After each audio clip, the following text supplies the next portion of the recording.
Sadio Mane waa mid ka mid ah saxiixyadii ugu saameynta badnaa ee soo mara taariikhda casriga ah ee kooxda Liverpool. Isbeddelka uu ku sameeyay weerarka kooxda iyo guulaha uu la qaatay waxay ka dhigeen halyeey aan marnaba laga ilaawi doonin garoonka Anfield. Haddaba daawade, nala sii joog ilaa dhammaadka muuqaalkan. Waxaan si qoto dheer u falanqeyn doonaa waayihii Sadio Mane ee kooxda Liverpool laga soo bilaabo maalintii uu yimid ilaa habeenkii uu sagootiyay taageerayaasha Anfield. Hase yeeshee is-xasuusin, ha ilaawin inaad like saarto muuqaalka, channelkana subscribe dhahdo. Mahadsanid. Aanu sii gudagalno muuqaalkeena.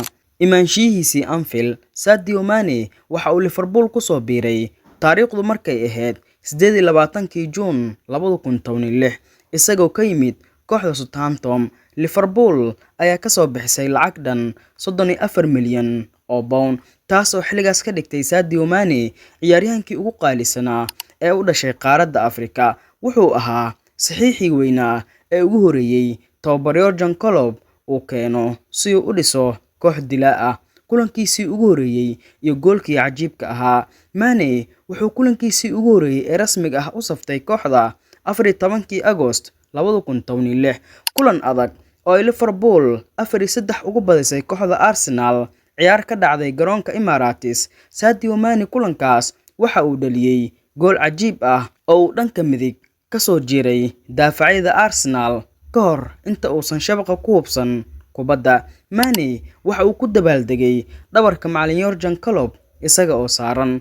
Kulamada uu u saftay wadar ahaan muddadii 6 sano ahayd ee uu joogay garoonka Anfield, Mane waxa uu kooxda u saftay 269 kulan. Tartamada oo dhan wuxuu ahaa mashiin aan daalin, kaasoo had iyo jeer diyaar u ahaa inuu u dagaalamo maaliyadda cas. Goolashii uu u dhaliyay wadar ahaan, Mane wuxuu kooxda Liverpool u dhaliyay 120 gool oo uu ka kala dhaliyay tartamada oo dhan. Premier League waxa uu ka dhaliyay 90 gool, Champions League waxa uu ka dhaliyay 24 gool, FA Cup iyo Carabao Cup-na waxa uu ka dhaliyay 4 gool. Sidoo kale UEFA Super Cup iyo Club World Cup-na waxa uu ka dhaliyay 2 gool. Goolashii uu caawiyay wadar ahaan, deeqsinimadiisa garoonka dhexdiisa iyo caawinta joogtada ah ee uu u fidinayay saaxiibadiisa weerarka waxay ahaayeen kuwo muuqda. Mane wuxuu sameeyay 48 caawin muddadii uu joogay Liverpool, isagoo faro u ahaa kubadaha dhaxalgalka ah iyo baasaska halista ah. Tani waxay muujinaysaa Sadio Mane inuusan ahayn ciyaaryahan xasad ah, balse uu mar walba u baasayay kubadda saaxiibadiis si ay goolal u dhaliyaan. Saameynta weerarkii caanka ahaa ee MSF, Mane wuxuu qayb muhiim ah ka ahaa mid ka mid ah 3 weerar ee ugu khatarta badnaa taariikhda kubadda cagta Ingiriiska iyo kooxda Liverpool. Sadio Mane, Mohamed Salah iyo Roberto Firmino, 3dan xidig waxay wada dhaliyeen 100 gool iyagoo argagax ku riday daafacyada Yurub iyo Ingiriiska. Koobkii uu la qaaday Liverpool, Mane wuxuu Liverpool ka caawiyay inay ku guuleysato dhammaan koobabka waaweyn ee suurtagalka ah. Koobabkaas waxaa ka mid ah 1 UEFA Champions League, 1 Premier League, 1 UEFA Super Cup, 1 FIFA Club World Cup, 1 FA Cup iyo 1 Carabao Cup. Kabta dahabka ee Premier League xilli ciyaareedkii 2018-2019, Sadio Mane wuxuu ku guuleystay abaalmarinta kabta dahabka ee Premier League Golden Boot isagoo dhaliyay 22 gool. Xilli ciyaareedkaas abaalmarinta waxaa kula guuleystay saaxiibkiis Mohamed Salah oo dhaliyay 22 gool iyo Pierre-Emerick Aubameyang oo isna dhaliyay 22 gool. Rikoorka gool dhalinta ee wareegyada bugbaxa Champions League, Sadio Mane wuxuu Liverpool u dhaliyay 15 gool wareegyada bugbaxda ee knockout stage-ka ee Champions League. Tani waxay ka dhigtay Mane ciyaaryahanka ugu goolasha badan taariikhda Liverpool ee wareegyadan, isagoo dhaafay halyeygii Steven Gerrard.